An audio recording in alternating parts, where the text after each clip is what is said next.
সুমন, আগুন কি পুরোপুরি নিভেছে এবং ক্ষয়ক্ষতির পরিমাণ সম্পর্কে কোনো ধারণা পাওয়া গেল কিনা?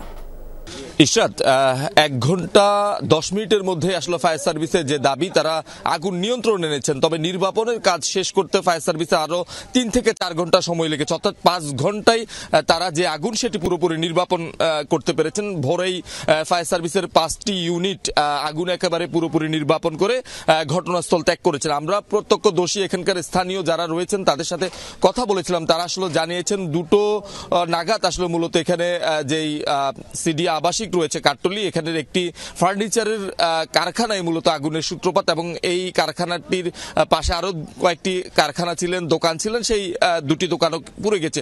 মূলত 3টি দোকান অর্থাৎ প্রতিষ্ঠান এখানে ক্ষতিগ্রস্ত হচ্ছে। পাশে আরো কয়েকটি আবাসিক ভবন রয়েছে। যেহেতু ফার্নিচারের দোকান, সেখানে নানা ধরনের কেমিক্যাল এবং যে কাঠ জাতীয় পদার্থ রয়েছে, সেইগুলোর কারণে আগুনের যেই তীব্রতা সেটি আশেপাশের যেই আবাসিক ভবন ছিল সেখানেও ক্ষতিগ্রস্ত করেছে। আমরা স্থানীয়দের সাথে কথা বলেছিলাম, তারা আসলে বলছে যে সেই আবাসিক ভবনের যারা বাসিন্দারা ছিলেন তারা অনেকটা আতঙ্কিত হয়ে পড়েছেন, যেহেতু আগুনের যে তীব্রতা সেটি আসলে আমরা যদি একটু দেখানোর চেষ্টা করি, পাশের যে আবাসিক ভবনে সেটির যেই অবস্থা সেটি একেবারে পুরো অনেকটা ক্ষতিগ্রস্ত হয়েছেন। যারা আবাসিকের ভবন মালিকরা রয়েছেন তারা আসলে বলছেন যে এই যে কারখানাগুলোতে আসলে কেমিক্যালের ব্যবহার হয়ে থাকে, যার কারণে আগুন এতটা তীব্র হয়েছে এবং তারা দীর্ঘ সময় আসলে এই যে কেমিক্যালের বিরুদ্ধে অভিযোগ প্রদান করেছে না সংশ্লিষ্টদের, কিন্তু কোনো ধরনের পদক্ষেপ কিংবা কোনো সেই তৎপরতায় আসলে কোনো কাজ না আসায় এই যে ঘটনা সেটির কথাই বলছেন।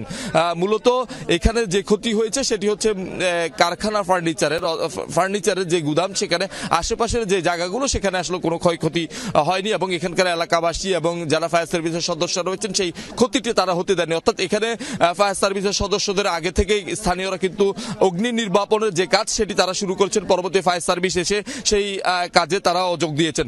এখানকার স্থানীয়দের সাথে একটি কথা বলে আমরা যেটি নিশ্চিত হয়েছি, এখানে পানির খুব স্বল্পতা দেখা গিয়েছিল যখন ফায়ার সার্ভিসের সদস্যরা কাজ করছেন। পাশের একটি পুকুর থেকে, অর্থাৎ কিছুটা দূরে একটি পাশের পুকুর থেকে পানি এনে কিন্তু সেই কাজটি করেছেন, নির্বাপনের কাজটি। এখন মূলত যেই বিষয়টি দাঁড়িয়েছে, আশেপাশে যে আবাসিক ভবনের মালিকরা রয়েছেন তারা বলছেন এখানে যেসব ফার্নিচারের কারখানা রয়েছে কিংবা গ্যারেজ রয়েছে সেগুলো যদি আবাসিকের বাইরে নিয়ে যাওয়া হয় সেক্ষেত্রে এই যে ঝুঁকিগুলো অগ্নিকাণ্ডের, সেই ঝুঁকি থেকে আসলে আবাসিক ভবনের যারা বাসিন্দারা রয়েছেন তারা আসলে মুক্তি পাবে। ধন্যবাদ আপনাকে সুমন।